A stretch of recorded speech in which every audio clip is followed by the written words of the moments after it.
Hey guys, maybe I should start a podcast. No. No. No.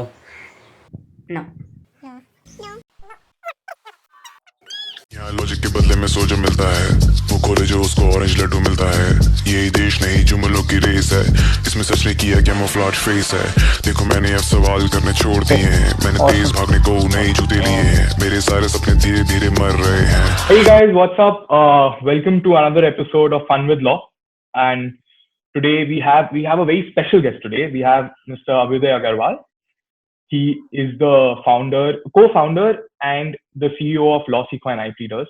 He's also my senior because he's from NUJS, and he's doing some amazing things.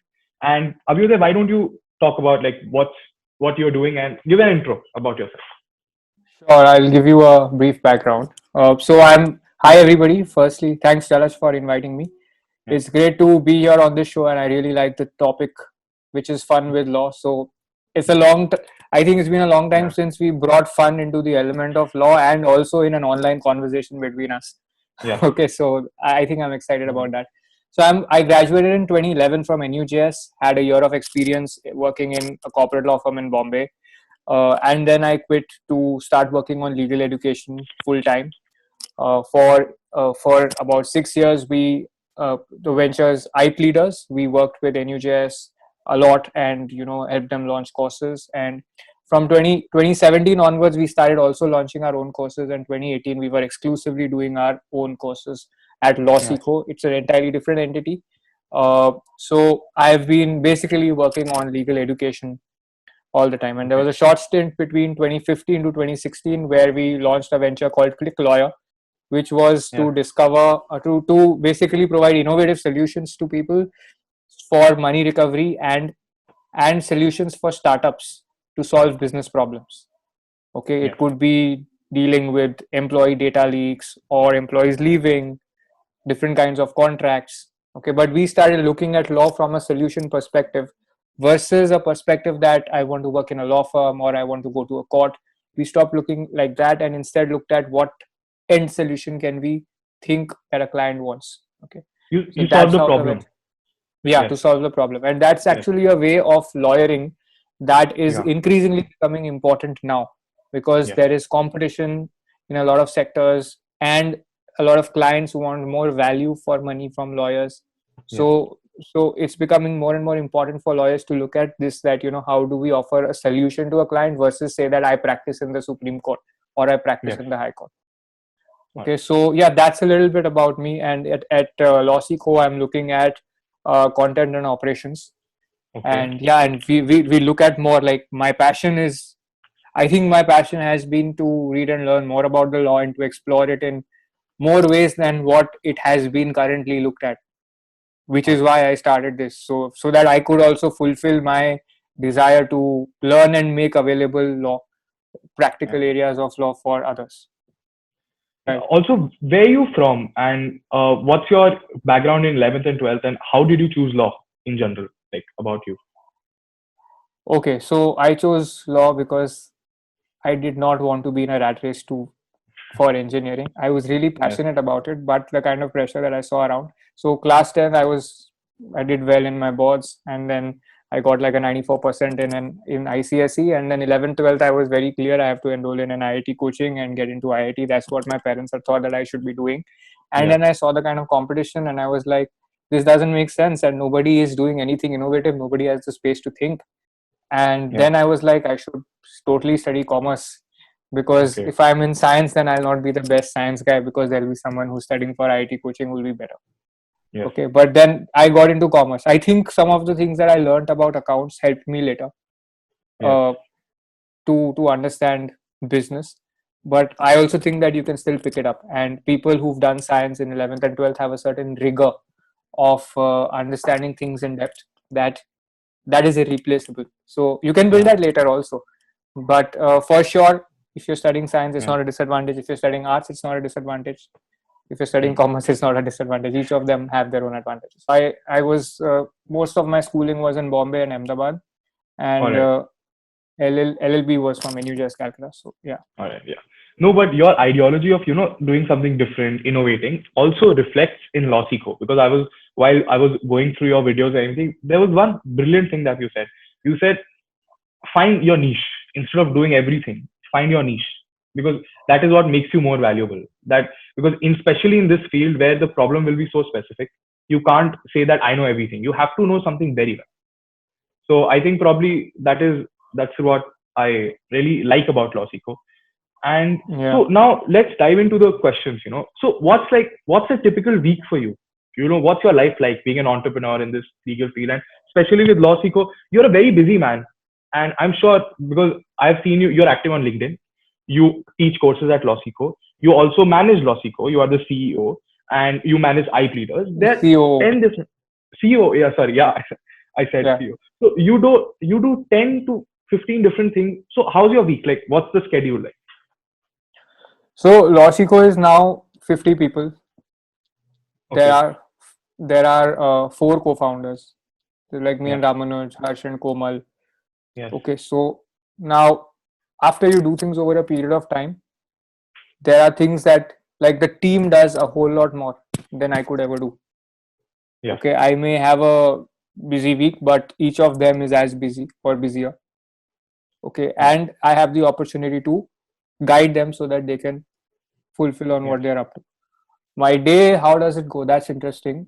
On a weekly basis, so the lockdown has been a very, very interesting phase, because from working, I had counted 10 hours I used to spend in office. Yeah. That has increased to 14. Okay, 12 to 14 hours because I don't go and come back, so there is no opening and closing of the day. Yeah. So but there's a variety of things to be done. Like the morning usually starts with a morning meeting, which is led by Ramanuj, and there are most of the managers and sales counseling team, sales team, marketing people, tech team head. We all join in into the call. So that's the morning meeting, which happens at 10:30. And after that, that's about an hour. And then after that, the respective teams have their meetings. Like I may have one for every alternate day. I have one with content operations. Okay, with our evaluators, so that we are very clear about what's happening. So the thing is that when you start to build an organization initially, everybody will know you, and if something needs to get done, you're the person they can come to, and things get done. But over time, what happens is that you become the bottleneck. So for every piece of work, the biggest concern is that I should not be the bottleneck, or Ramana should not be the bottleneck, right?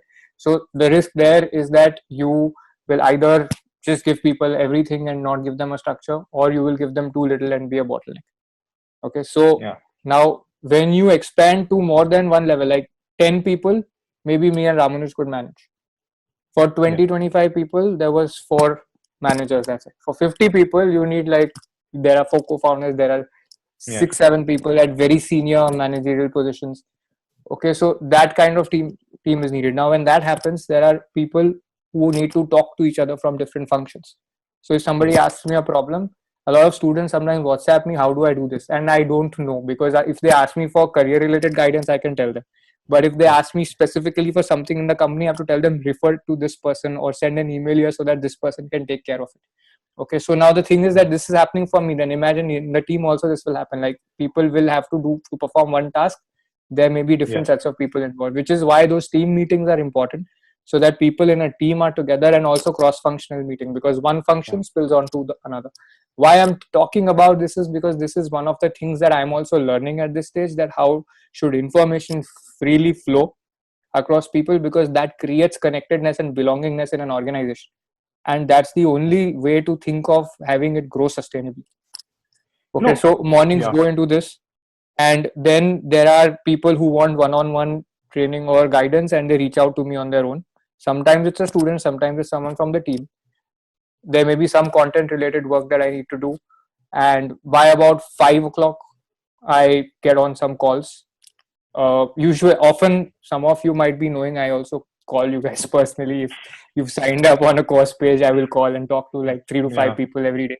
Okay, it keeps me happy, and also like it keeps us in touch with what people want in the market. So there is our team which counsels and reaches out to people, but we as the founders also, we call just to stay in touch. We make sure we make a few calls.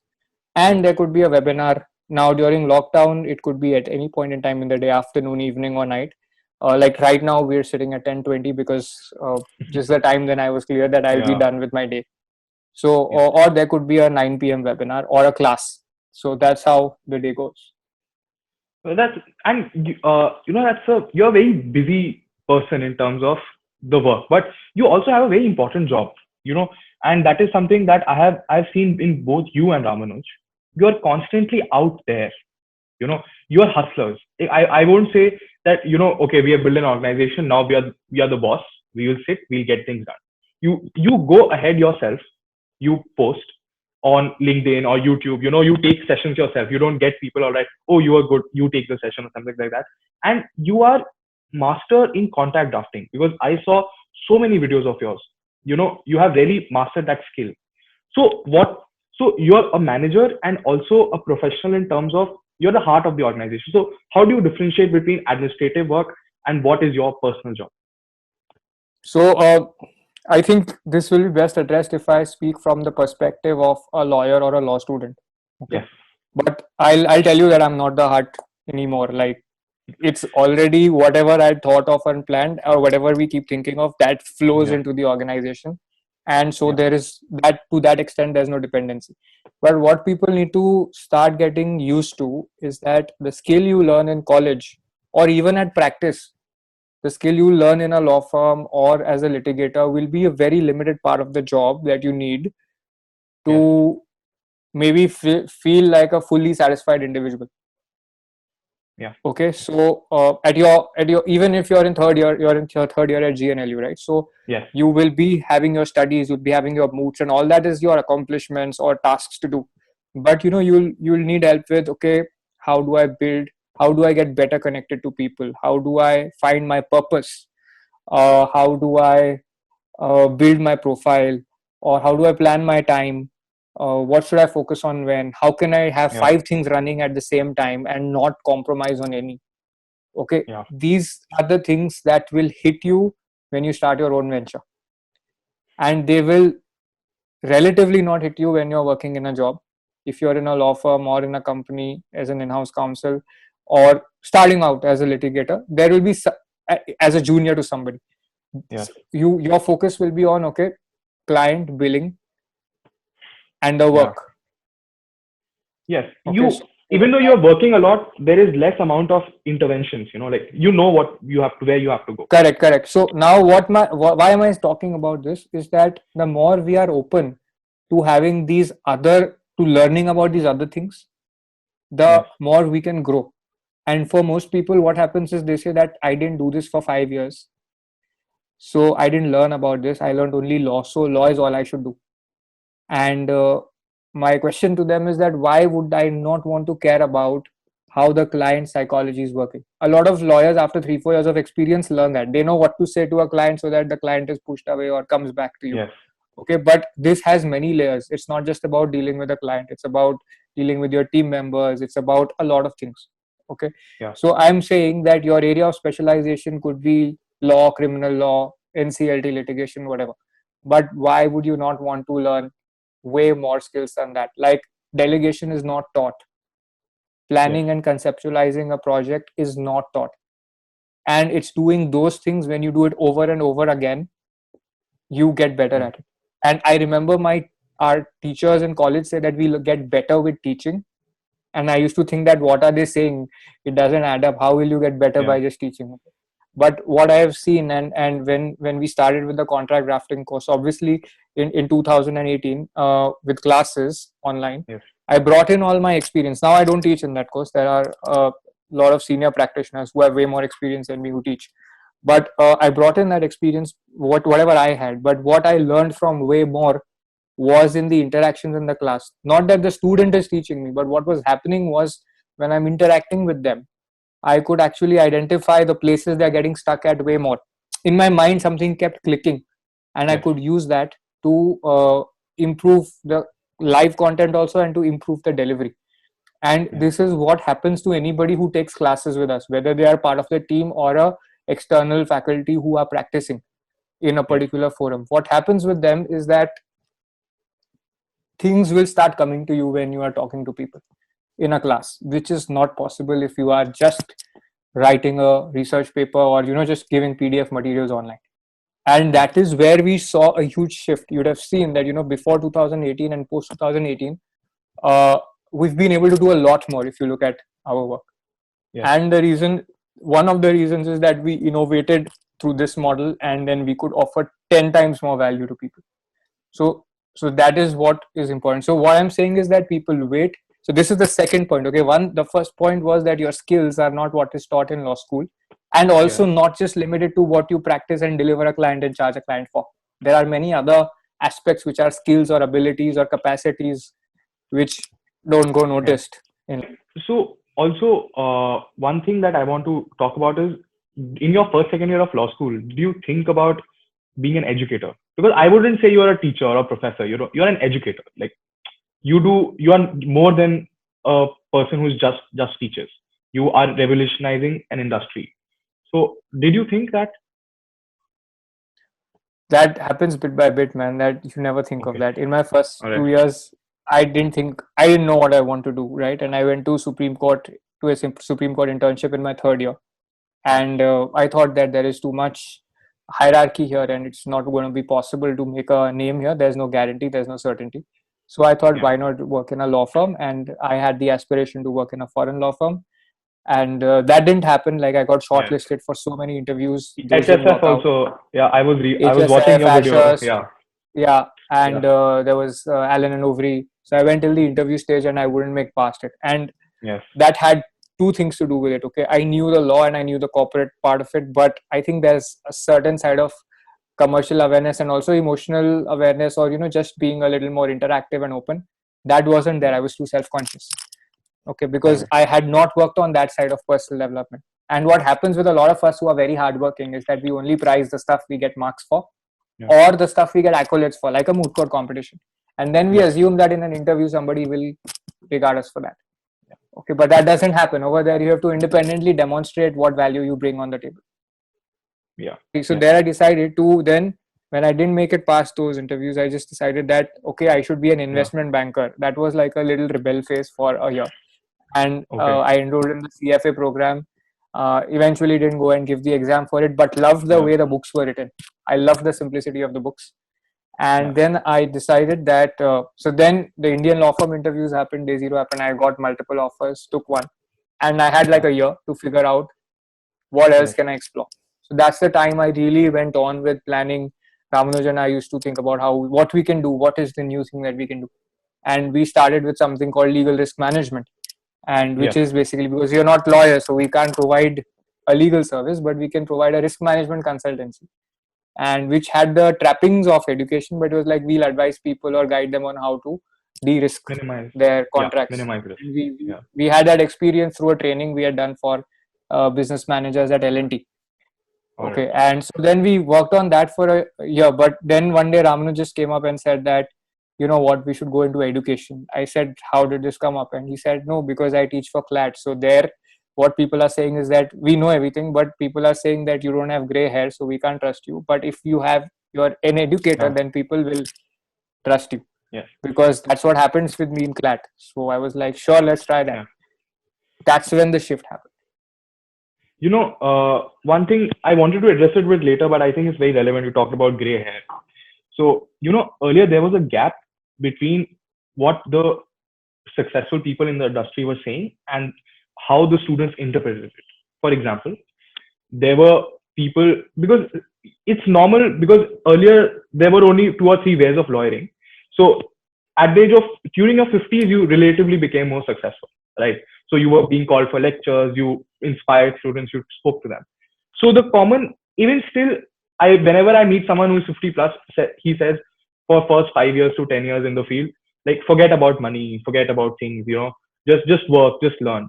But then your generation came, you know, for example, my first guest also, Advocate Nipun Saxena, and when I see you, and when I see so many young professionals, that's not the story anymore. They don't say that, you know, forget yourself, forget about money. That you are basically, you know, building a bridge between that awareness level of students and those who are successful in the field. So I think that idea is going away that you will only be successful in the legal field when you There are a were coder. notions. Yeah, Yeah. people had that notion. Look at how India also developed. Like from having Yes. government jobs, people moved to the idea of having private sector jobs. Yeah. And for law also, that happened in 1990s when corporate law firms Yeah. started expanding a lot because of liberalization. And then there was a similar kind of work Yeah. that you could do even in a law firm that you could do in a court. Okay, so that's when the idea set in that lawyers can start earning more from right now itself. Otherwise, it was only about going to court and then you will Yeah. earn much later. Okay, and I think that from then onwards, it's become very clear to people that the value, if you're creating value now, why should you wait for later? And why Yes. should you burden your employer with the heavy responsibility of having to train you? Yeah. He should Because train you also, and he should pay you also, and then you have to complain that I will not earn in a job. Then why? yeah, because I was talking to Advocate Nipun Saxena. He's a brilliant, NLU Delhi graduate, Supreme Court advocate. He said, I get brilliant cases. Honestly, I've seen him. I've interned under him. He's one of the best guys to learn from, and he works very hard with regard to law. And he told me the only cases that I don't get is only because they don't think I'm old enough. He said that's the only barrier. That's the notion of age. But I will tell you a short incident. So He's still in a place where there is some value placed on gray hair. So there yeah, are some people who are younger and who rise up the ranks over time, and yeah, that happens. But there are still areas where you can go because there's nobody, whether with gray hair or not. There's nobody doing that. Like what you're doing, there's nobody doing this. If you just yeah, infect everybody with the whole idea that everything around law and lawyering has to be around fun or maybe celebration, yes. then why not? Like that can spread, and nobody else is doing that. So you have gray hair or not, it doesn't matter because you're the only guy doing it. Thank you. But Then all you I have have to figure out is yeah, a monetization model. yes, that's true. I have a small incident. So both my father and grandfather were IITians. And even my aunt is a few of my dad's cousins are. So I grew up, even I had that, because why did I so I started eliminating what I don't want to do, then I chose law. And the trigger point for that was when in 10th grade I went to Dubai for a model UN. And it wasn't one of the it's not like it's like it was a fancy moot. It doesn't have a lot of value, but Yeah, you get to go abroad, and you get to go with your friends, and people think it's a big deal. But yeah, but the thing is, when I went there, even though a lot of friends said what you're doing is dumb, my perspective towards life changed, because I thought, oh, I can do different things. There's so many things happening.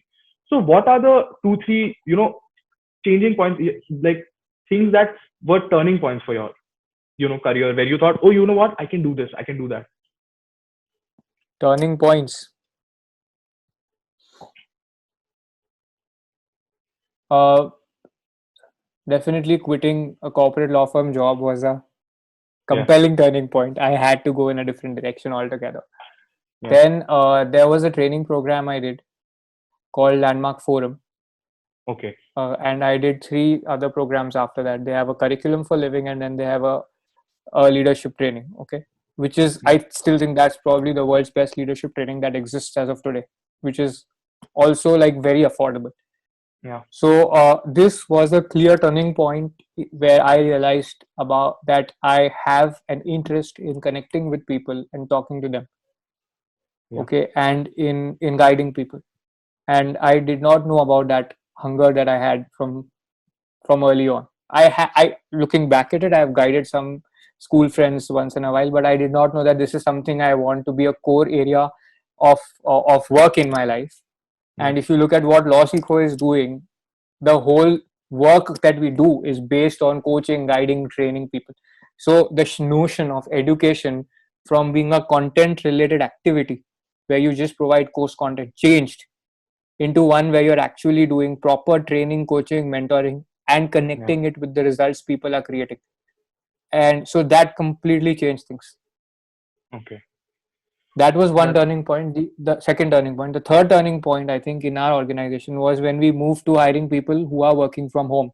We yeah, have a lot of work from home mothers who work oh, in key positions in the company, ranging from customer success, operations, content, uh, finance, like most of the key functions. So 50% of our population was of our team members were work from home. So when the COVID lockdown happened, Yeah. half of us were work from home, and So- about 20 of us were 15 people were working who were coming to office. Yeah. 80% were living in a guest house. Okay, so those guys moved there, and everyone just moved to work from home. It was relatively very easy to shift. Yes. Okay, without having disruption, because we already had those systems and processes. So I think those were very useful things. And the other thing that was a turning point was, at some point in time I realized that it's not about living in the most expensive part of, let's say, Mumbai, going to a plush office that's going to Yeah. give you satisfaction. If you don't have 1.5 2 lakhs of money in your bank account and you still want to live a good life, well, you can do that in a smaller city. You can do that in Delhi or Calcutta, or you can Yeah. just move to the hills and do that. Okay, now those kind of thoughts really empower you when you have that pressure. Like, I regularly speak to people, and there are so many people who've dreamt of being senior partners in a law firm by a certain age, and 30 is the age when that crisis hits. Now you're at 20 right now, right? Like, Yeah, and you'll have exactly. certain view of what you'll accomplish when you're 30. When a law Yeah. firm recruiter asks you what will you do 5 years from now, that answer will be a very boring one, and that you'll have to prepare. But for yourself, everybody has a very clear idea that at 30, I don't want this. Like, for me, it was at 30, I want to have something that I've built of my own. I don't want a midlife career crisis. Okay. Yeah. So, sorry. So that was important. And then when I realized that, okay, one can earn lesser, it's not necessary to go down that predictable path. That gave me the space to think of something else. Where if you're not earning the same money that you would as a senior associate or a partner, you still get to do work of meaning. Okay. And for a good 6-7 years, I did not focus a lot on my branding, and I didn't focus at all. In fact, other than the last 2 years, I've still been doing some activity, and that's also very little. But before that, I didn't look at it at all. But afterwards, now when I'm seeing that there are a lot of unique skills that we have developed just because we had to run this, and given a choice, I wouldn't think that I should learn this. But when you are faced with a situation, it's next to do or die, right? Like, you have to do it, otherwise you fail. Okay, if you don't learn how to manage an employee, your whole team will leave, right? Because you can't manage one, you can't manage anyone, then you will have to end up working alone. So those things become very clear. Then you have no option but to learn this. Okay, so now people are actually coming back to us and saying that, okay, how do we do this? And a lot of that pertains to non-hardcore legal skills. All right. Okay, that, like, you also are inviting people who've done something different, or just who want to have fun with law. Right? So there are a lot of senior lawyers now. Like, I'll give you an example. What makes somebody a partner from a senior associate or a principal associate? That's the ability to get business. Okay, there was an incident 3 months down before. I was in a friend's wedding. He's a close friend from college. We were in Orissa. So we were in a car, and I had to make a call to a company secretary who was saying that, these are the skill sets I have. And I got her into a conversation about how she can upsell her services to her clients by learning about contract drafting. And she was fully engaged, and this guy could only hear me. And he was a senior associate in a law firm, and my senior also. And he said that this is a really good skill. I'd have loved to have this. I can't do that, and it's really good. So people like to talk to us about this. Now, that there was no official position or recognition for having this skill, right? But when you're going down your own paths, which a lot of people from your generation will choose to, from my generation also, they are doing, okay? But it's getting more and more clear for people that there are way too many alternative career paths that are available in law. And so people are going to do that. So that's the time when all these skills are going to become very relevant. So does $1 billion valuation motivates you at all? Or because...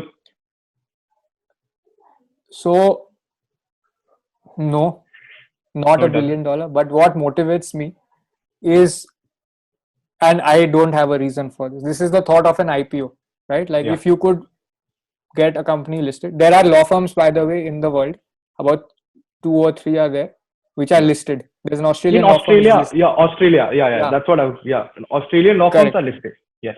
correct. Now I'm saying that if you could have an IPO of a legal education company in India, that Yes.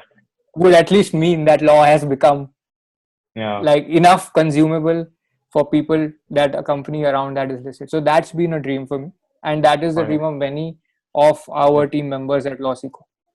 Yeah. Okay, So basically, a and high valuation. Yeah. So basically, a high valuation is more of a landmark rather than the amount of money you will have in your accounts, right? Yeah. yeah, those are Yeah. not, but having a bigger business Yes. is important. Having a big organization is important because a big organization means that you are going to have a big impact. Yeah. That's true. So the way a law firm's economics looks or an independent lawyer's economics looks is very different from how ours would look. Yes. Because as a company, we would be reinvesting a lot of the money we make into the Yes. growth of the business, because you have to expand. Otherwise, you remain small. Anybody can enter the market and do something.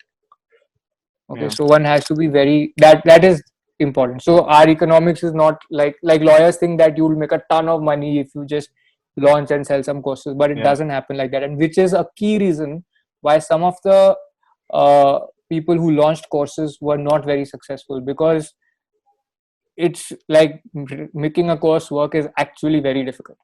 Yeah. Because, talking about the economics of especially your business and how you run it, because I think it's more of a passionate, like it's a passion project, what you guys do. And that is why I want you to, tell me about how you competed with MyLaw with considerably less amount of funds. And, how, like, what was the key thing that you had that they did not? See, one of the things to know about competition, I will tell you in general terms, okay? And I don't want to name specific competitor. I just don't want to, okay? There were a lot Okay. of players. MyLaw was there were a lot of other players also. Yes. But one of the specific things to focus on is, obviously you'll see that who's there, who else is there, what they're doing. Because MyLaw had a huge mailing list and they had their own courses. Like we couldn't, Yeah. we didn't have the same video production quality and stuff. But then we Yeah. had a lot of content and we had a lot of support we were providing our users. So what worked for us was our customer focused nature. Okay, so a Okay. lot of people think, for example, that if I have two law firm partners come and take a session, I'll have a Yes. great course. Okay, and that's all that's needed. I need a big law firm partner teaching. Like I've just purchased a subscription of Masterclass. It's an online. Yeah. I You know. get those ads, right? And you're So all the celebrities teaching the biggest of the correct. courses. So I wanted to see how do they Yes. teach. Okay, Yeah. and then I'm like, they have 30-minute videos for what skill they're teaching. Yeah. So And Disney's, yeah, yeah, it's very funny Go how basketballers are teaching basketball online, because online. that is I don't Guitar understand that. online with Santana. Yes. No, Correct. guitar is still okay. All right, Still you have a learnable. guitar. Yeah. Yeah. So yeah, tell me about that. Sorry, I interrupted you. Yeah. So that's one way of looking at education. But if Bob Iger or Robert Iger teaches me negotiation from Disney, I'm not going to be good enough just because he taught me. I will be good if I can practice it and I can bring it to my career. And Yeah. that's where we realize that there's a big gap. So one end of the spectrum was that give online study materials, and once the course is made, it will never be upgradation is going to be a fraction of the course cost and stuff. So make it once and use it all the time.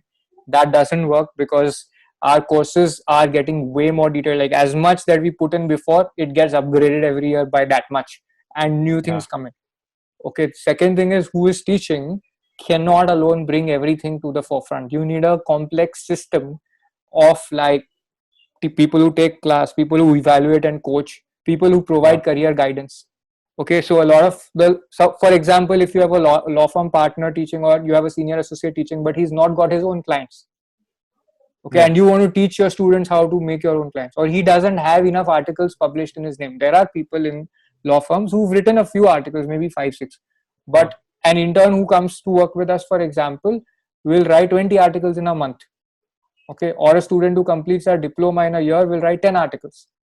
Okay, now that volume of writing skill is very high, and we want to teach people to do that. Everybody should be able to write and build their profile, because as you said today, before you started this call, you said that you found a digital footprint of mine. I've put it there, I've put things out in the public so that I'm discoverable and knowable. Right? Yeah. Now, one of the things to do if you want to get a job, for example, is that you need to have enough expert level articles. And when people are reading your articles, the one thing they're not looking for is your gray hair, right? They're going to look at your content Yeah. and say that, does this guy understand? And they Yeah. could have a completely different query from what you've talked about. But if they feel that you're understanding their language, they will reach out to you for inputs. That's Yeah. what we had started seeing very early on, like as early Yeah. as 2011, 2012, because so Jay Saita was our junior. In first year, he started, Ramanuj was guiding him, he started glaws.in blog on gambling laws, okay? And people started writing to us that this is the with questions and queries. And then Yeah. this happened on a number of areas. On blog.ipleaders.in, there were posts on ECBs and outsourcing law. So we used to keep getting queries from people. Sir, I'm a trader. How do I get an export? How do I get an ECB for my business? So we realized that people are actually engaging with meaningful and quality content. Yeah, and we'll talk about content marketing, and that is what even Ramanuj said. You said, you don't want to give your ads. You don't believe in putting a hoarding or putting 5-second video. You say, all right, you know what? Right. I'm going to write something, or I'm going to add value to someone's knowledge. And then when they see it was valuable, and then we approach them. All right, this is our course. We are also doing this. So how do you think content marketing is more successful, especially in the education industry, than just advertising? So you can cover it like that, or you can also say that I think content marketing is going to be most useful for professionals. Yeah. Because that's the only time you are not advertising for legal services. Okay. And content marketing, the way it works is that the way that content marketing works is you're not intrusive for people. Okay. Right. And it flows naturally into people's experiences or aspirations. Okay. And one of the ways to do content marketing is, say, storytelling. Ramanuj does it very well.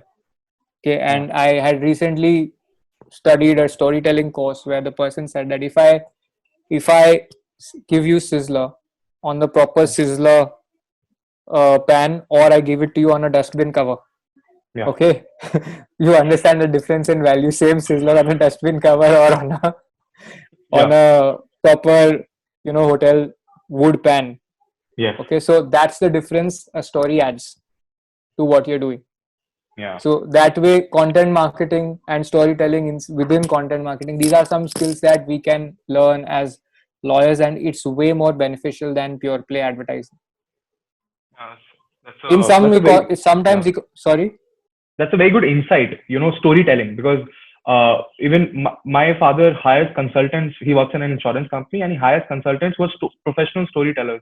To motivate people, to get them on board. If you look at any professional guy who helps a company raise a pitch, make a pitch, if you look at the funding decks of any of the big startups which raised a Series C round or a private equity round, whatever, they've had such storytellers. Any premium person who's going to go to pitch is going to give you a story. You can read a book called Pitch Anything, which actually talks about pitches, and it actually talks about the psychological element of pitching. Okay, the first pitch, how to pitch in a way that the other person is interested in you. Deal making has many aspects, which starts with the pitch, and the pitch is the first entry point. Cracking that is important. Yes. You know so much. I think this call is going to go for 3 hours. That's fine. We can talk. But there's another example you should know, like product placement, for example. Yes. Is an example of content marketing. In the media industry, instead of advertising, if people are using your product, like a Tata Zest or a Tiago being used on a TV tour in a TV show of TVF or whichever company, so that is content marketing, and people are going to move to that as advertising becomes expensive or too untargeted. That's okay. So even the good people are even using advertising to actually do content marketing to increase the ROI from advertising. Right. So you actually know so much. You have so many skills which you never thought you would have, being a lawyer or something. So how do you, okay, let's structure the question. So number one is that when you have a task at your hand, you're like, okay, I require this new skill. So what is your first response? What is that key? All right, I have this much money. Let's get a person who does it well. Or is your response, I will do it myself, or I will learn it and do it. So what's the balance in that? So a lot of times There are both ways of looking at it. One way is that I have this problem. Let me first try to solve it. Yeah. And once I can solve it, then I can have other people do it. Okay. Yes. That has to be step one. You can never leave it to other people to do it. But there are some measurable skills, like, somebody can be way better at SEO, online marketing, than us. Okay, so that's the kind of person you want to directly hire without figuring out a problem. You can talk to the person and understand what the problem is to just get to a sense of whether they're able to figure out the problem, but they can fix it. But even such people will need guidance on the niche that we are operating in and how we plan to cover content and the content part. Okay, so there are some skills for which the problems you have to figure out yourself. Okay, like I'll give you an example. To help our students complete courses, we have a system that will call you once in a month or in 2 months and to help you in completing. So this is a basic empowerment call. Okay, where we will just ensure that you get that support, you feel supported and you feel listened to. But we want to add in a layer of having a psychologist do that call, so that it becomes better for you. You have hired psychologists? We are talking to people, haven't hired yet. Okay. But that is something you want to do because that makes sense. Okay, now there are two ways this could pan out. One is a psychologist could fix it. Of course, the complexity with every layer increases manifold. Okay, so that's why you have to keep in tracky how many things you can do at once. But you can add a psychologist here, or you can create a coaching framework and then have a psychologist administer it. So psychologist or a life coach, whatever. So now these are correct. So now this thing is that this is a little unique. I can't have a pure play psychologist that's doing pure play psychology. So we were trying to figure that out, that what will work the best. So now these are the things where you hire someone and you still work on the process side by side to see that whether it's working or not. A lot of the problems are like that, and the bigger the problems that you solve, the more difficult, the better the results, because that's the unique value that you're offering. Even as a lawyer, that works. Okay, like one of the things that we started using in contract drafting course was asking people to offer an information requisition form to a client where you get the information about what the client's commercial interest is. Another tool was a checklist to ourselves use to ensure that our contract is always fully watertight. Okay, so it had all the bullet points in clauses and bullet points with explanations. Now these are the value adds that you will do. So the checklist ensures that you can do more contracts faster. The information requisition form ensures that the client gets to put in his heart and soul into a form so that he feels that you know it. And then we also tell people that you should have at least 2 calls with the client so that he knows that you're paying unique attention to the customization of the contract. So if somebody says that, why are you charging me? I can find a template of the net. You can tell him not that mine is going to be legally sound. You'll say, I will talk to you. I will get the information. I will ensure that your commercial interest, which you cannot articulate right now if you get the template because you don't know it, you will be able to articulate it. And I will have those one call with you and maybe the other side if you need me to get your contract properly done. Now that a client will pay you for. Because if you even charge 10,000 rupees, that client is going to save more in the long term. Because you add value. You say, okay, I will reduce your task. And something I've noticed, and I speak to a lot of people, like my idea of a good time is to talk to someone new. That's who I am. That's and and I realize that people who are successful don't have the best ideas, but they're master executors. You won't believe it. This is my 4th venture, and since grade 11, like this is the 4th time I'm doing something new where like half my pocket money goes to GoDaddy. I have parked so many domains. Every 3 months I have a new idea. I parked a domain. That's my first response. So how do you go from ideation phase to execution? What's the process at LawSeco? For example, you're like, okay, so we'll take a specific example. So your course on fintech and new technologies, emerging technologies, you say, I have that idea. What's the process like of executing that? There are many ways of doing it. So there could be a content idea, or there could be another idea like how do you add coaching, or how do you give results to people? Okay, so there could be many ways of doing it. What you have to do is you have to take a small pilot and do it. Because the death of the idea is if you're stuck with it. Yeah. So there are people for 4-5 years, they stay stuck to the idea, but they have never tried it out. Yes. So when they try it out, reality turns out to be very different from what they tried out. Okay. The reason we could make education work for at this level, I'm not saying at a Yeah. very big level also, but like wherever we are, at this level we could get through it because we were able to adjust as per the requirements, and we Yeah. didn't have a very big preconceived notion about this is how it should be this easy, it should be this difficult. So people have an idea which keeps germinating, but they are not applying it. Like when you told me about Yeah. your idea about getting things to be accessible, Yes. finance to be accessible in different in the unorganized sector. Yeah. Now this idea is a great idea, and what you need to do is field test. Yeah. So the only thing you need is one, maybe 2-3 people to speak to get the regulatory part correct, 3 people to know from the company side if there is anybody operating in the space, and Yes. then plug it. Right? Yeah. That's what I look at. Like, what can I do in the shortest route that will plug the Yeah. gap? So I will not want to look at a very big scale. The first point is not to look at a scale. The first point is to fix the problem at a unit level. Okay. Can Fixing the this be problem solved at for the- one person first? Then you solve it for 2 or 5 or 10 people, then patterns will emerge. The reason people are experts at law, but when sometimes they are not able to exactly understand how to frame a Yes. course, and they think that they need to prepare for it. Okay, now it's not preparation that you need, it's the actual live practice of it. Yeah. Like I learned a lot through the contract drafting class itself and got better with it. So when I talk to Yeah. people, I can talk and use frameworks which they are surprised about, because then they say, you've got 1 year of experience in a law firm, how does that happen? Yeah. Okay, so how do you have only 1 year of experience and then you can explain these things? Because you are engaging with it so much and so deeply and again.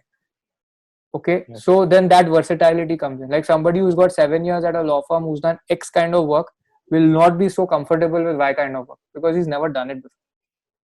Okay, but we've been working on every sort of contract. It may not be at a 2,000 crore contract or a 3,000 crore contract, but we're looking at a variety of contracts, which gives you that kind of exposure to it, and your training. So then everybody will ask you a question. If this becomes like this, then what happens? So your mind is literally firing in the class. Now that is actually a preparation for an improvement in the course. Okay. Yeah. So the way to have projects work is to start executing them and improving them on the fly. Yeah. There is no perfect day to first prepare and plan and then execute in a masterly way. Like that's not how a cricketer scores a century. He scores a century ball by ball. He gets beaten on balls. He gets an LBW miss. That's how it happens. So you have to be open to that. Now this answer has now led me to talking about new ideas. In general, for example, while studying sociology, I studied sociology for 1 semester, and probably I had like the biggest takeaway was once my professor came to class and he said there are 4 stages of when you launch a new idea in the market, or like when you tell your friends, there are 4 stages. Number 1 is denial, second is abuse, third is ignorance, and fourth is acceptance. So when I remember in January I wanted to start a podcast. So I told my friends, I said, should I start a podcast? And I put on a WhatsApp group, and there are 6 people on that group, and I had 4 no's. I still have the screenshot, So, and now that I'm actually doing it, a lot of people, will judge me. What is happening is useless. It won't add value. Slowly and silently, people are like, okay, it's there. See, look, the thing is that so I wanted to start a podcast for the last year. Oh, yes. Okay. Ramanuj also wanted, but we didn't get down to it. Yeah. And that's the advantage you have when you want to start something new. Yeah. The less of other stuff that you have going on. Yeah. For us, it was not at that time the strategically most important thing. So we didn't do it. But you are passionate about it. You can start off with something. I can be on your podcast. That's easier for me to do than to start my own. Right? So that is what is your advantage, to get started with something. And the other thing is that when you bounce off ideas, a lot of times people bounce off ideas to ask whether I will succeed or whether this has money. Yeah, but people add their own stuff. A lot of times what you need to know is the problem people face. What you need to know from the guy you speak to is, will you hear an audio about this if I give you one? Will you spend 30 minutes doing it? I'm very sure you didn't ask that. You asked me whether people will listen to your podcast from one person. You asked somebody whether others will listen Yeah. to your podcast. Okay, Yeah. now that is not going to give you any accurate feedback because it will be pure bias, like it's a survey bias issue. Yes. If you just asked him that if I had fun with law and I had like a really entertaining podcast, 30 minutes Yeah. you'll listen. He'll probably say yes. Or you want to ask him a simpler question. 30 minutes of your favorite song, do you listen? What if I could make law like that? Will you Yeah, that's listen? true. If he says yes, Yeah. then that's your goal. Clear. I have to make law as entertaining or enjoyable as a song is. Yeah. Nice. Okay, Yeah. You know, like I'm a very confident person in terms of, because I don't know, I'm very chill with people and I don't put them on a pedestal, so I'm able to come to their level and talk to them. That's very But good. Yeah. but suddenly when I saw your face in the window and it happened, I got nervous. Like I'm suddenly so it's like, oh, sorry that you got that vibe. no, but I will tell you. But I'll tell you something. That is where, because the moment you saw my email, you saw Fun with Law, right? So I, as a guy, was just sitting at home. I said, you know what? I want to start a podcast. I want a nice name. So I used to watch Big Bang Theory. So there, Sheldon Cooper had Fun with Flags. So that's the trailer of the Okay. channel also. So that's how I began. Right. So, but Right. but your mind went like, okay, what is Fun with Law? What is he doing? What's the larger picture? And that's the difference between, you have a vision to do something. For example, I think that's what is unique about people who are good at executing stuff. They have a vision. Probably that's what I don't have. Or yeah, but yeah. No, see, so what I was thinking of at that moment, I consider myself as not having a vision. So the same way that you consider that way Yeah. about yourself, I have thought about myself as that person for a very long time. And I still Yeah. don't think I have I have a good idea of vision, but I sometimes get a sense of what to do next. Okay. And Okay. how I got that question Yeah. that you said, like Ramanuj is very good with vision. Okay. Yeah. For me, it's like I'm through practice, I've gotten good with thinking of what to do next. But the question that I asked you came up because I'm thinking of who are we serving? Yes. Okay, we're having fun, that's our medium, okay, but that's who are we serving is the service we need to do, and fun is on the way. And the fun idea really resonates with me because there was a time when I have been thinking of like celebration online. Yeah. Like if you can have a party at your home, why can you not have a fun interview with people? Okay, and I've been toying with that idea, so that's why Fun with Law really resonated with me. And there was this time, there's a webinar of mine with Anubhav Sarkar on celebrating 5 years of his practice at Triumvir. So 5 years or 3 years of Triumvir was that webinar. So it was that day, and he just messaged me in the morning, and I was like, so I was feeling tired about doing a webinar, but I was like, let's have fun. Okay. So I said, let's take it in that spirit. And then it was a webinar. It was not some joking session, but it became it was a regular webinar, but we were both a lot more energetic. Yes. And the energy that you bring in is important. So that idea of celebration has been going on in my head from before. And and I think that's the good thing about what you're doing. Like it really will resonate with a lot of people. Thank you. And that's the heart of a business. Like when you start it, the business is not the profits, it's not the sales, it's not all of that. It's about that passion. This is the passion that you have, right? You want to have fun and you want to talk to people. You want to know and learn from different people, invite them. I think that you don't have to be like a outlier entrepreneurial kind of guy. I think that this is the person that every law student has inside them. Yes. Which they need to harness. So if you say, I want to be a litigator, you still have to do these things. You've got to have fun. A senior won't go out on a sutta break with you to give you guidance if you're not fun to be around with. So you should have, now you will not know more about trial courts than your senior as a student, but you will have some entertaining stories you can tell him. So if he's going on a smoke break, he'll take you along. Or if he's going for a client meeting and you're not a baggage, he'll be like, come, we'll do something. Right? So that's important part of your personality to develop. Have you watched TVS Pictures? Yeah, it was brilliant. So because I'm sure you were in that phase when that came out. So that's a little after that. We had crossed that phase, but I had seen that. Yeah. So there is a lot more emotional drama to it, but it is good. But that is what I'm getting at. So I want you to tell me how did you meet Ramanuj? Because you and Ramanuj, I think, there's a very good connection, because I see like I don't know, like that you're like two hands of a body, you know, like okay, you do this, you do that, and so how is important? How do you build a team? You know how to go about that. So So how you build a team versus how I and Ramanuj became yeah, friends also or yeah. operate with each other So is completely different. I think all in my right, head it's at least completely different. okay, so you Okay. can talk about both, yeah, But however, we met on the first day of college, 2006. We were incidentally on the same floor. And I think the yeah, accidental meeting literally has played a huge role in shaping our futures yeah, together. So he was on the same floor, uh, next door flat, and he said, "Hey, I need help shifting my table into the room." And that's how we met. yeah, The second time we met was when we had project submissions. He had chosen very difficult topics yeah, and he had created his own topic. I think he wanted to make them easier or more exciting. I'm not sure, but he was yeah, very like, now I'm in a soup. I've chosen difficult topics, and he saw my topics. I had not changed any topic of mine. So he was like, "You've got easy topics, man." I'm like, "Okay, yeah, fine, whatever. I have to give it." Then we yeah, talked like there was a TOTS exam we were going to have, yeah, and we ended up just staying up and talking about things, and that's when we really became friends. yeah, And after that, we collaborated from time to time on a lot of different projects. There was a trial advocacy mood where we yeah, sort of made, there was a challenger in the college. So why yeah, that yeah, happened was that nobody in the university mood team wanted to take it up because they wanted to do they all wanted to save their chances for more prestigious moods. yes, So, and we both had not got selected in the mood team. This was our second year. So we said, let's go for this challenger. yeah, And then there was a university mood team, a team from the university mood team which competed, but yeah, we won. So that was our first yeah, mood court, and also I think that was our first experience together. yeah, Then we went for a paper presentation in Glasgow.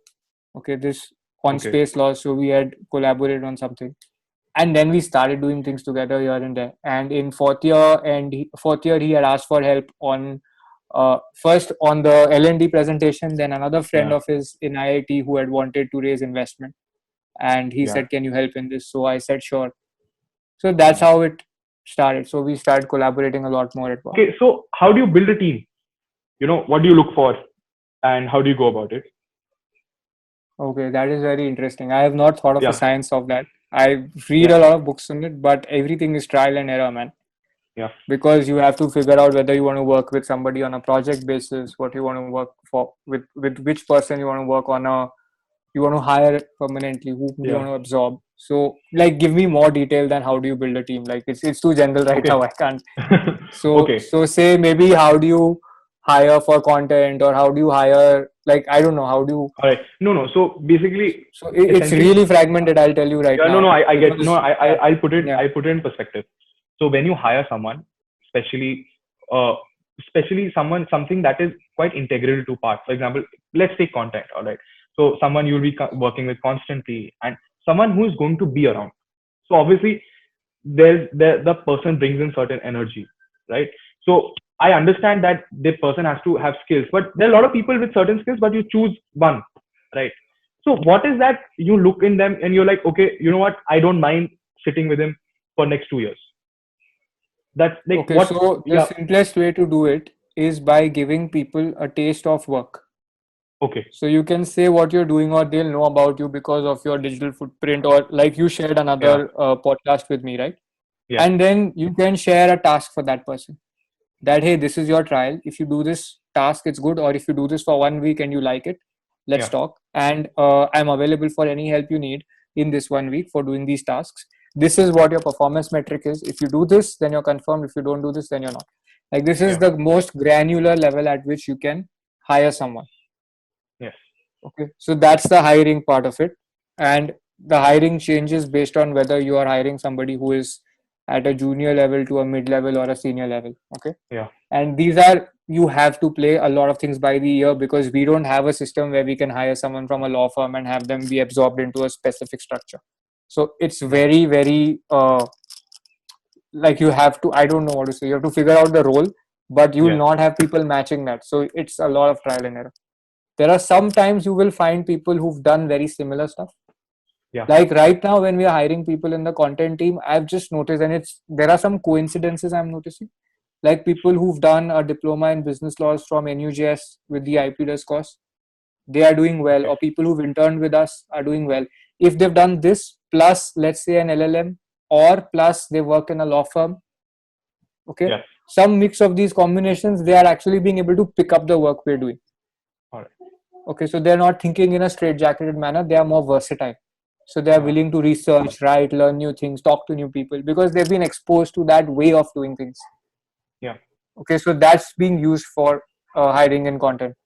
So different areas we have different things. Sometimes I think that this person has this good skill and maybe this Yeah. person can do this, but I'm like, no, I don't look at this function, so let me just introduce to Ramanuj, or let me talk to this person, give them a sense of the company, and then connect the person with Ramanuj and talk to Ramanuj about it, and he'll figure it out. Or we could also, like, managers also do a lot of hiring, so they'll figure out what the work is that they need, and then they'll hire. So we just need to guide them through, or see that we are asking the right questions, so that they know what they want, whom they want to hire. But you will never get the perfect person for yourself, and I think a lot of people think that I'll get this level of qualified person at a cheap rate, and this guy will want to work hard and grow. A lot of that stuff that you think will not happen. You will not get a really smart senior counsel guy for a really cheap salary. That will not happen, and people tend to think that. Now talking about startups, let's move on to away from just LawSeeker. Like, I want to your insights. You've been in the industry for quite a while. You interact with people. You interact with a lot of NLU kids, non-NLU kids, and you interact with a lot of entrepreneurs. So, what are the new kinds of startups that are coming up in the legal field? Apart from education. So, what are the things that you're seeing that you're like, okay, I never thought of it, or something like that? Or what are the major problems being solved?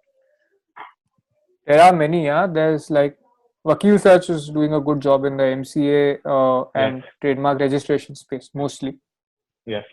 I was like, till 3 years back when I was still tracking them. I'm not tracking them day to day now. Spot Draft, for example, is doing good with contract management. Yeah. There's it's Pro Vakil, I think, which Pro Vakil is a tool that most litigators I'm seeing using. Like, my dad's a senior standing counsel for the government of India. He hates technology, but Pro Vakil he has taken. Okay. So but these guys are doing good stuff, and I think I'm interested or waiting for the day when courts start going virtual. And then I'm wondering whether Delhi Bar Association will say that let the Bombay lawyers not file in a Delhi court, even though it's virtual. What's going to happen? I don't know. But technically right now it's big virtual. innovation. Okay. So, but technically now we are seeing virtual courts, by the Supreme Court circulars and everything. If the matter is urgent enough, it's making the recent 26 March circular that came up that spoke about the same. Also, so you interact with the real fun in virtual starts when a lawyer from Karnataka is there in a Supreme Court hearing. But you see, it's not gone there. But you think about the advocacy, right? Just to stand in the room and then make an impact, that all gets reduced in virtual, right? So then it's just your content. It's not your skill. So then essentially I don't know. You and I are not standing in a room and making an impact, or we are not being able to connect face to face, but it's still face to face. So the connection part stays. Yeah, but so that actually, what? I think a lot of them, the senior advocates will lose business because it will purely be on capacity and capability. I'm not sure whether they'll lose business because there are some things that will work out to their advantage. They'll be more familiar with those judges. They will have a great skill still. So what you could say is that the charm of lawyering in the courtroom halls will reduce. But then that was not what lawyering was about. It was about bring the legal system and justice. So to some extent, we have to align our personal preferences to the need that we are serving of our clients. Yeah, that's true. You're from NUJS and obviously top 3-4 universities in the world. I'm also from an NLU and we interact in the country only, not in the world, man. No, by mistake I must say, But no, just talking about people from. Haven't you noticed a side of elitism in NLU kids? Like, for example, they are not perceptive towards new things. For example, they're like, okay, we'll manage. And don't you think they're losing out a lot in terms of learning and experiencing new things? Definitely. Yeah. So that is there. It's at least there in the top 3, 4, 5 NLUs. Yeah. And the one reason they have it is that if you're doing well in one of these NLUs, your placement committee and your recruitments will probably work out, and so you don't have to worry about doing anything outside the box. Yeah. Okay, but that's not there in many other NLUs. Yeah. Like other than the top 3, 4, that doesn't exist. Yeah. So those guys are willing to learn, try out. Like somebody and from the top 3 NLUs, a lot of times I see that resistance in, even wanting to learn more about what they're already doing, because they are very clear that sab ho jayega, to fir problem kya hai? Yeah. So is it going to hurt them? Well, they did not want to, they wanted to go for jobs, so that's fine. Like, I mean, who am I to say that this is a problem? But the only thing is that going forward, like this COVID lockdown and the social distancing period and the staggered removal of it, whatever is going to follow, it's going to change a lot of ways in which people operate it. So that can impact us. Like, for example, people may want to engage with you remotely. Yeah. And if they're engaging with you remotely, they're not going to have the luxury of training you or the willingness to train. There is a little more training possible when you're face to face in a person's office. You have access to more documents, other people to guide. These things won't happen. So at that time, the way people hire you, how they engage you is going to completely change. It may get completely performance based. So the top reason why people from top 3 NLUs get recruited is because they pick up things very fast. Yes. And that luxury of having to pick up things very fast won't exist, because recruiters will say, I want someone who can do this. I don't need somebody to pick up skills. I want somebody who has the skills. So that is one thing that can happen. And the second thing that can happen is that a lot of people, that there are opportunities to move out around law, which are not mainstream litigation in-house and all of that, which one can afford to be open towards, and everybody is not. So those opportunities you'll miss out on, obviously. Yeah. I spend around half an hour, 45 minutes of my day on LinkedIn, because I learn new things every day. And whoever is on LinkedIn is hungry. He's not just doing it. Like, that person, you can certainly see, is not very comfortable. Like, they want to grow, they want to things like that. So a very funny incident. I met recently someone from NLS. She was a second year associate at some firm, and I said, oh, I didn't know about you because I couldn't find you on LinkedIn. I couldn't. She said, yeah, I never made it. I never needed it. And I realized that, you miss out on so much just because you don't need, because, for example, data science is something, half my learning in data science is through LinkedIn, because I see articles, I see things like that. So yeah, I get it. So also, one thing I forgot to ask you about is, how do you deal with the insecurity of missing out? For example, your father is a senior. I just got to know that he's a standing counsel, and so obviously there is a prestige attached to this profession. So when you're back, so you have seen that it's normal for you. For example, but for a person like me who was attracted to that, who was like, one day I want to stand in the court and argue for justice. But now, so if you're attracted to that, you can do that. Yeah, no, But the insecurity is not about that. The insecurity, like for me, and I'm connecting with what you're saying. The insecurity for me is not that what if I became a law firm partner and I'm not doing something as well, or what if I became a senior counsel. That's not the insecurity. The insecurity for us could be, or for me could be, like, what if I miss out a bigger opportunity in the training space that I'm not looking at? What if I'm missing connecting between some dots which could make a great pattern emerge? Okay, that is what I need to look at very consciously. Okay, so that is what will sometimes drive you to do better. All right.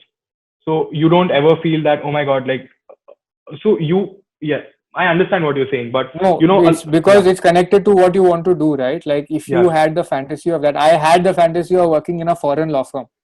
Okay, that didn't happen. So when it didn't happen, I had to shut the chapter, no matter how long it took. Yeah. After that, then it became, let's create something of my own. Now that is the thing. So you don't look back. No, because my point is also that fear of missing out in terms of, for example, today, if I choose, for example, fintech, and law and technology is my major area of work these days. I don't look at anything else. I want to be the best at that field. And so sometimes I feel, what if I'm missing out on an international move and things like that. So how do you deal with that fear of missing out? Like, where there is, because anyways, when you're doing something new, you're taking a risk. There is nothing guaranteed, right?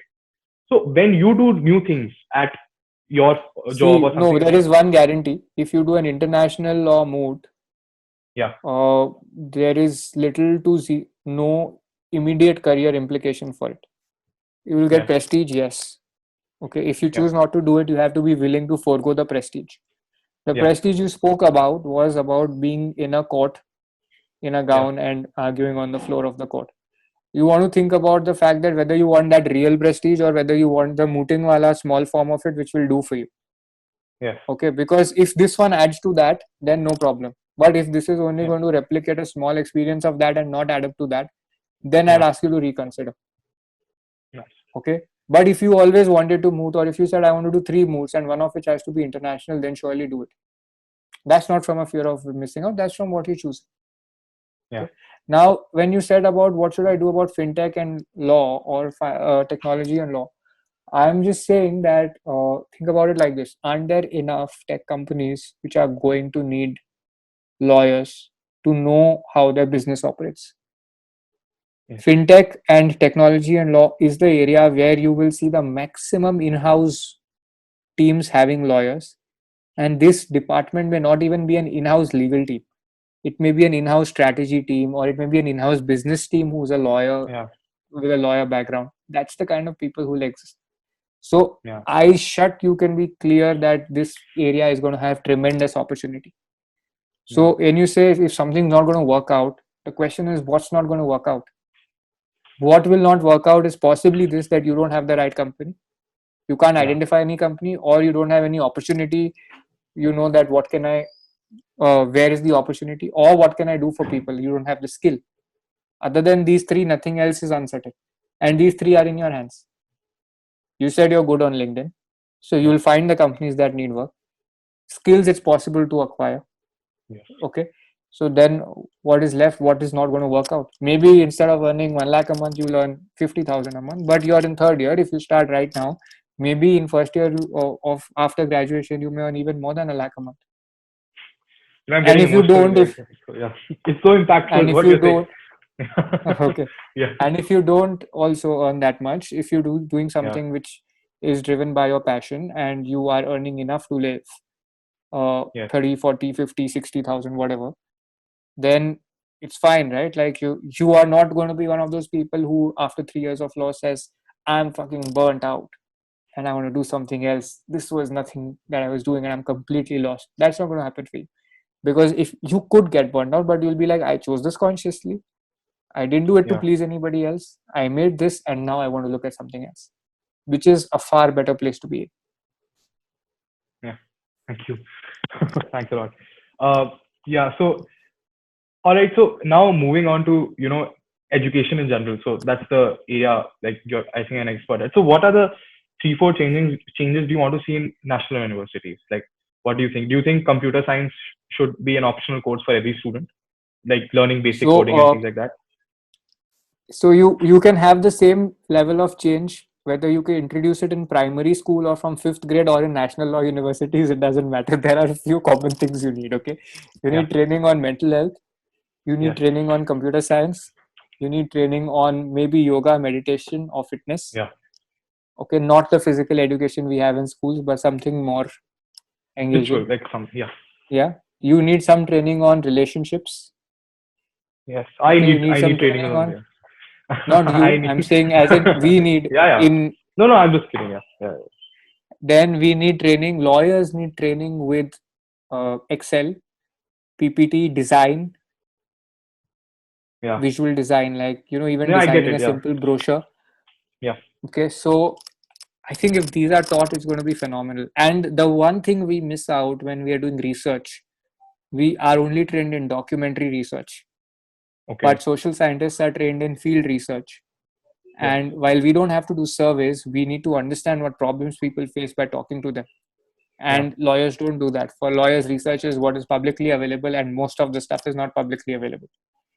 So learning that way of finding out problems is important. So you need to talk to senior lawyers, you need to talk to maybe a chartered accountant, maybe a businessman, maybe an HR manager, to identify what problems they have. And this can be picked up by a first year law student also. So this is something that's not taught, man. And if it's taught, then the lawyers who emerge from 5th year onwards are going to be way, way smarter, more self-confident. They can figure out things. That interview training will not be an issue anymore because you'll already have the building blocks of what it needs to crack an interview. Have you heard about randomized control testing, for which basically Abhijit Banerjee pioneered it, and that's why he got the Nobel Prize. So I think those kind of tests, to go in an area, identify it, and then basically have the it's a lot more. Yeah. See, one part of our conversation was on entrepreneurship, and when you're looking at really implementing things now, a lot of times you will not have the ability to do PhD level research. So you will Yeah. not be able to do your ideal sample test. You will not be able to conceptualize a survey. You cannot have a control situation and a test situation.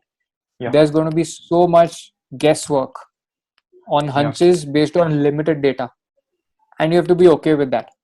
So a problem that we see with a lot of people whom we hire who are too experienced is that they just can't get themselves to write what they know also, because they're like, this is not enough, I don't know enough, how do I put it?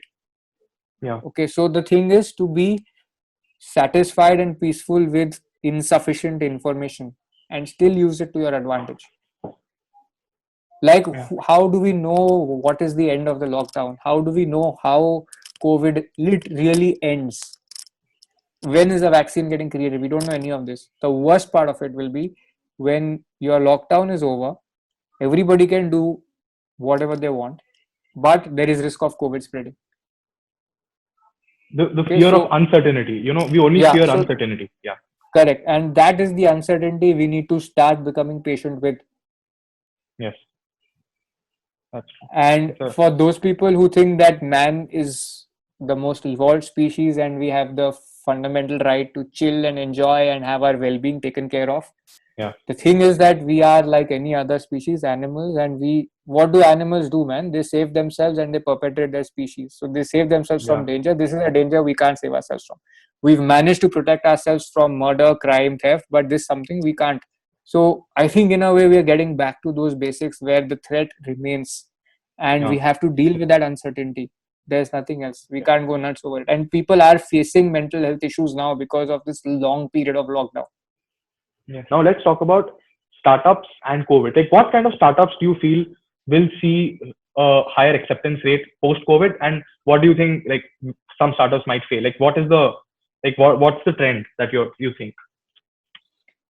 See, everything that's purely technology based, which has no physical interface, is going to kick off in a big way.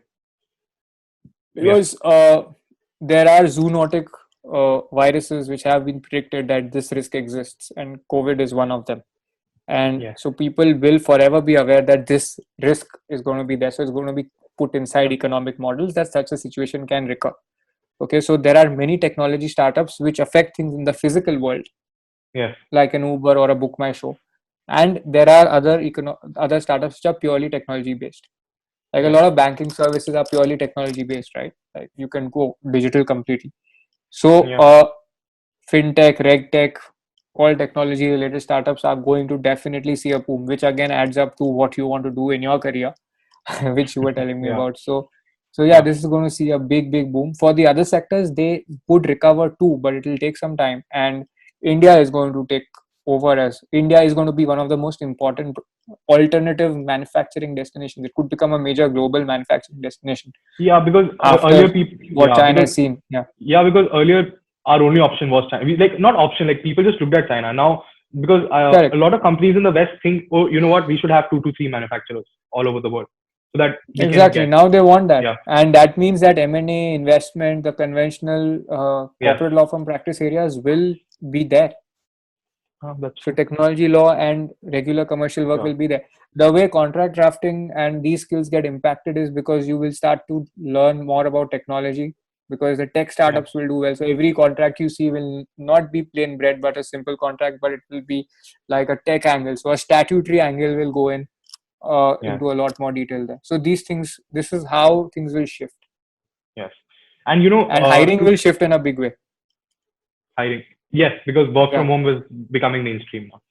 Yeah. That, and people will realize the benefits of it. Like everybody who was saying work from home can't work, because they've been compelled to do it, some of them will start voluntarily adopting it. The way people onboard and train their new employees is going to become organized, systematic, and people will want trained employees. Like people will be very clear, trained versus untrained.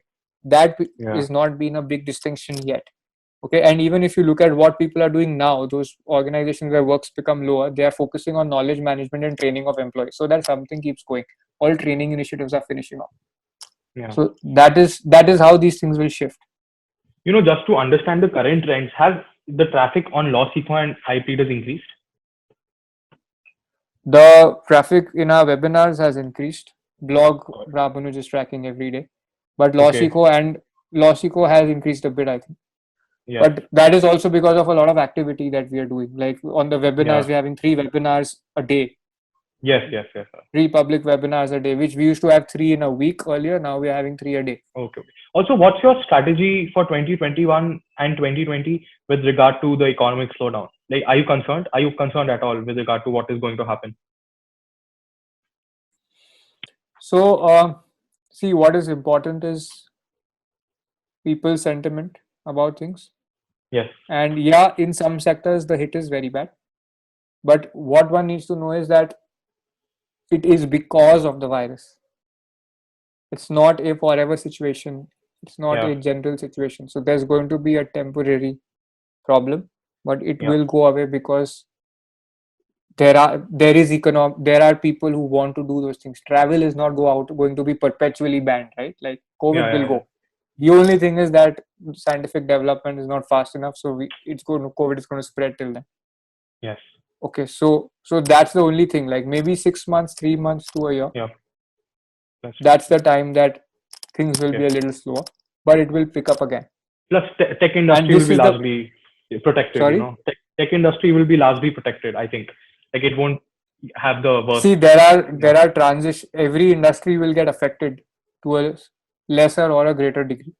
But Yeah. what I'm saying is that there are some things people will do. People want to learn, for example, provided they can earn. Now, the thing is, they'll not want to learn things that for a job which is not immediately available. They'll also want to see how they can acquire more long-term skills. Yeah. Some people who wanted to do a job might think, let's start a business. Let's learn the skills for that.